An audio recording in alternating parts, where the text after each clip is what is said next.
I just knew that I was going to hell. And I knew that was the enemy that came for me. Because when I looked up, I looked right into his face and eyes. And it was so huge, it was almost looked like a fallen angel. And he had the horns of a ram, and it was horrible. When I looked into his eye sockets, it was like looking into death and hell. The best way I can describe it, it was a darkness within a darkness. Randy Hicks' drug use and his eventual overdose had kept him living in darkness since early in his childhood.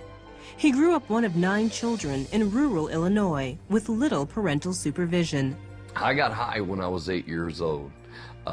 2 of my brothers had got me out in the garage smoking a bong. That was the first time I ever used marijuana. I'll never forget it. I loved it. Randy's brothers hid the goods in the garden out back, in their school bags, or even under the mattress. One time I found some white powder in there. It was cocaine. I didn't know what it was, and I touched it, and it had numbed my lips. And I was like, wow, that's some strange stuff. And one day I just happened to watch my brother sniff it, and I sniffed some too. And time I got to high school, I was a freshman, you know, people were selling it to make money. Time I was a senior in high school, I was selling big time. After graduation, Randy joined the military. I ended up being a tanker, an armor crewman, and they sent me to Fort Irwin, California. Well, up there, crystal meth was big. Well, when I got up there, I got hooked up with the wrong people. I started drinking heavier, and then I really started going on a binge with crystal meth. Oh my God, I was so addicted. It was like I couldn't live without it. I breathed it from the time I got up in the morning to the time I went to bed. I started selling stuff to get it. And they sent me to rehab. And eventually they released me from the military. It bothered me. I was like, man, I had this great opportunity to turn my life around. Why did I go back to doing the drugs? But it only got worse. Randy spent a year in jail for robbing a gas station. He was so high, he doesn't even remember holding a gun to the clerk's head. When he got out of jail, he overdosed. He was only 27. They went ahead and pulled a white sheet up on me because they said I was going to die. They called my family in. When I woke up, it was the most frightening moment because I looked down and I'm looking at a white sheet. Doctors discovered Randy was still alive. After running numerous tests, he was released. But even that near-death experience wasn't enough to scare Randy straight. Randy married, but the alcohol and drug use continued, eventually destroying the relationship. In 1997, Randy's wife left him with their 2 young children. And I was smoking weed, and I still did a little coke.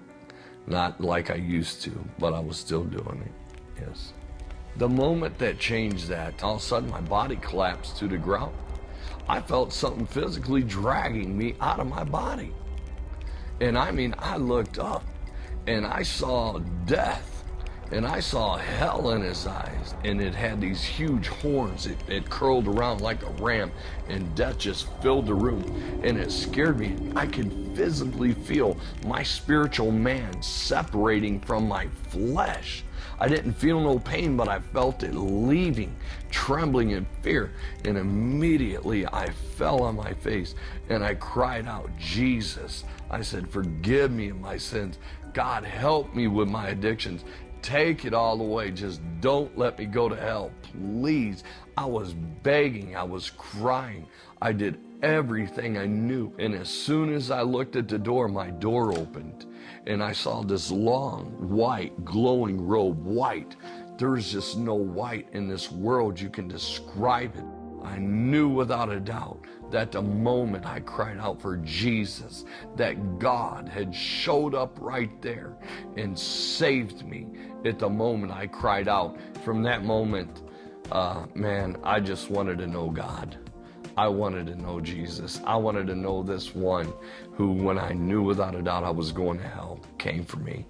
Immediately, Randy's craving for drugs and alcohol was replaced with a hunger and thirst for Jesus.